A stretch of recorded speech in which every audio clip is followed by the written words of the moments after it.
नमस्ते छात्रों, मैं JVN Kavita Sharma, faculty of Ayurvedic science, Jyoti Vidyapeeth women's university. छात्रों, आज हम वेदिकी सुभाषित के 10वें अध्याय का अध्ययन करेंगे। इसके बारे में जल विज्ञान के महत्व का बताया गया है। जल हमारे लिए कितना महत्व है, हमारे जीवन में जल का कितना महत्व है। जल ही जीवन है। पाणी नियम प्राणिनां प्राणा विश्वमेव च तन्मयम् न हि तोयादीनां प्रति स्वस्थस्य व्याधि तस्य वा। जल जीव सृष्टि का प्राण है। विश्व ही जल में है। क्या स्वस्थ क्या रोगी, किसी का जल के बिना संभव नहीं है।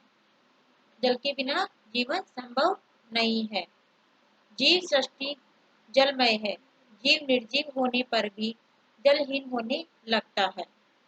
जीव पानी के समान है। मनुष्य के शरीर में 3.4 3/4 पानी है।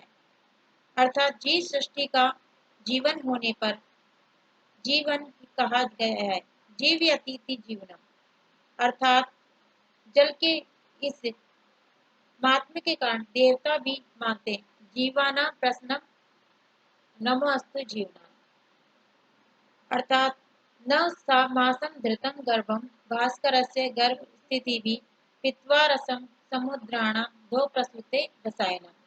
सूर्य की किरणों से समुद्र का जल पीकर आकाश रूपी स्त्री कार्तिक महीने में 9 मास तक जल को धारण करती है। पश्चात आषाढ़ महीने में समहित कर उस जल रूप गर्भ को जन्म देती है।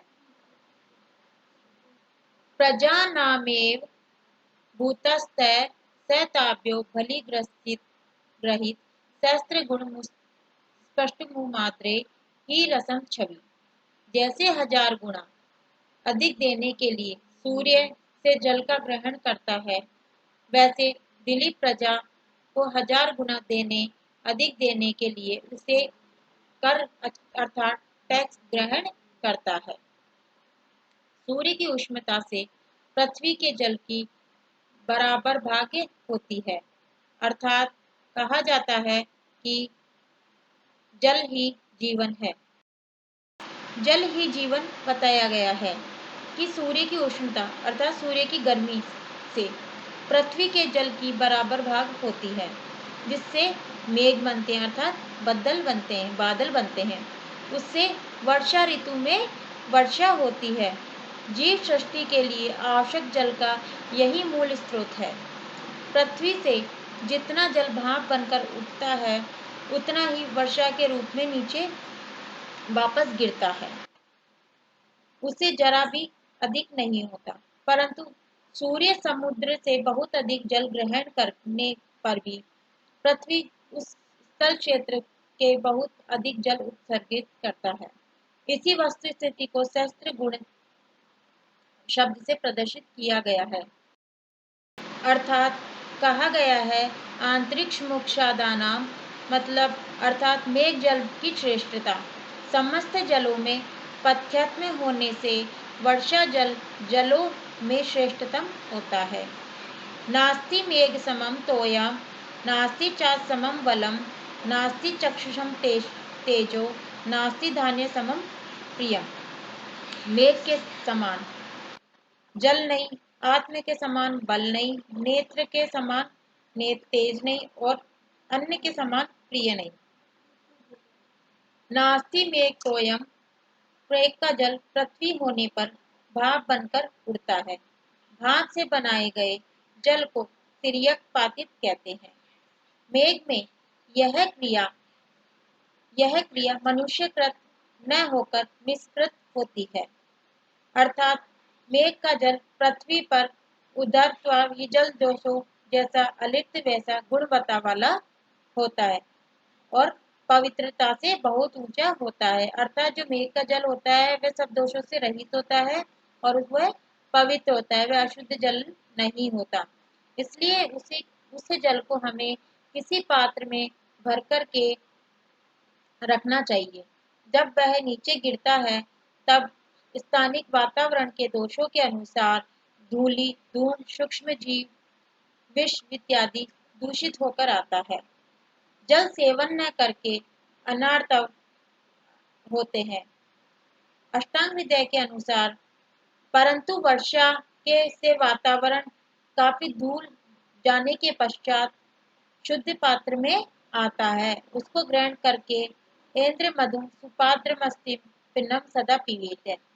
शुद्धम भूमिगत तोयम तोयम शुदा नारी पवित्रता। अर्थात कहा गया है कि जो शुद्ध है, शुचि क्षेम करो राजा, संतुष्ट व ब्राह्मण शुचि, भूमि से भीतर का जल, पतिव्रता स्त्री, प्रजा का कल्याण करने वाला राजा, संतुष्ट ब्राह्मण, ये शुद्ध होते हैं। अर्थात बताया गया है कि शुद्ध भूमिगत जल, वर्षा का अधिकांश जल नाली नदी नालों द्वारा, बड़े बड़े तालाबों द्वारा तथा समुद्र में बहकर चला जाता है, परंतु उसका कुछ अंश भूमि के उधर भूमिगत जल में स्रोतों में उत्पन्न करता है। ये स्रोत भूमि के भीतर बनाए गए वापी कुपड़गाती कृत्रिम जलाशयों को साल भर तक पानी भरकर पहुंचाता है। कुछ स्रोत निर्जर होकर के आने के कारण आधुनिक दृष्टिया निंदयंती जल कह सकते हैं। अंतर इतना ही है कि निंदयसती जल निंदयसक कोई अंश भूलकर नहीं आता। स्रोतों में जल में भूमि का कुछ अंश जरूर आता है। शुद्धि और निर्मलता से निर्जरों का जल सर्वोत्तम होता है। वापी कूपड़ादि का जल संचित तथा खुला रहने का कारण अनेक लोगों को संबंध होने का निर्जरों के समान शुद्ध निर्दोष नहीं होता है। यथा भूमि तथा तोयम बीजा तथा अंकुरम यथा देश तथा, अर्थात यथा राजा तथा प्रजा। कहा गया है कि कहा गया है कि जैसे भूमि जल है तद्गत वैसा जल है, जैसी भूमि है उसका वैसा जल है, जैसा बीज बोया है वैसा अंकुर हुआ है, जैसा देश वैसी भेष, जैसा राजा वैसी प्रजा। अर्थात कि पानी एक ऐसा द्रव्य है जिसमें सब सेंद्रिय निरिंद्रिय द्रव्यों की न्यूनाधिक मात्रा में अपने भीतर विलीन करने की शक्ति होती है, जिससे वह विषविलेय कहलाता है।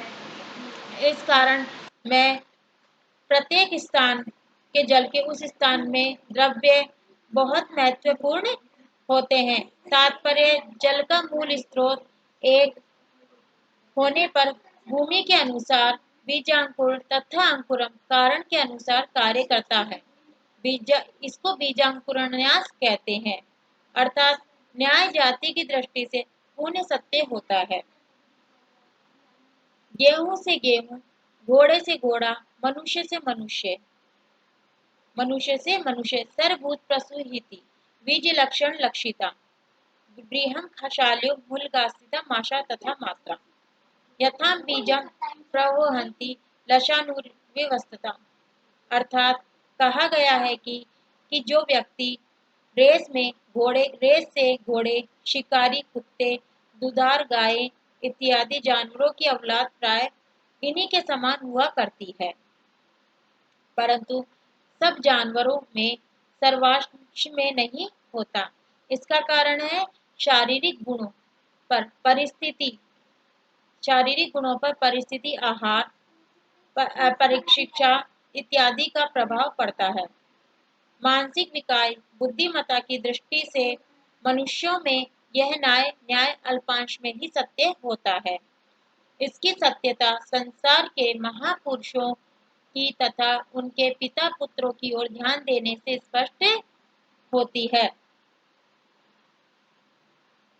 इसकी महापुरुषों तथा उनके ध्यान देने से स्पष्ट होती है। जब कोई बड़ा व्यक्ति हम माता पिता के गुणों का और पुत्र के बड़प्पन का कोई विशेष संबंध नहीं होता, केवल यथा काष्ठ च इस प्रकार का संयोग होता है।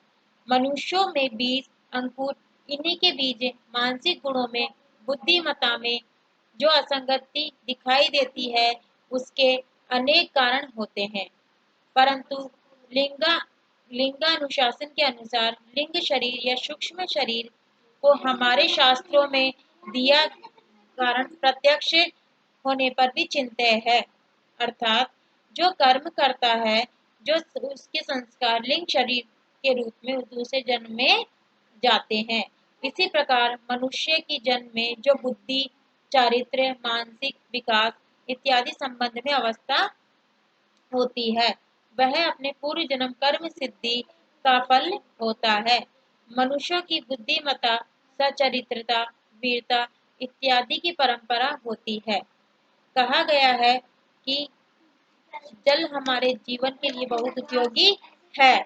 पिंडे पिंडे मतिर्भूता कुंडे कुंडे नवम पये जातो जातो नवाचारे नव ब्राह्मणी मुखे मुखे। प्रत्येक व्यक्ति की बुद्धि से, प्रत्येक जलाशय में जल में, प्रत्येक जाति के आचारों में, प्रत्येक मनुष्य की वाणी में नवीनता हुआ करती है। रसान्तरैक्सरं यथा दीपयोऽंशुं देशे देशे गुणवेशम अवस्था विक्रिय। जैसे केवल एक रसयुक्त आंतरिक जल स्थान के भिन्न भिन्न रसों को प्राप्त होता है, वैसे हे भगवान तुम अविकार हुए, गुणों से लिप्त हुए होने पर अनेक अवस्थाओं को प्राप्त होते हो। अगस्त्योदय विशुद्धि, अगस्ती तारा आकाश में उदित होने पर भी जल शुद्ध होता है। धन्यवाद। कल हम इससे आगे के श्लोकों का अध्ययन करेंगे।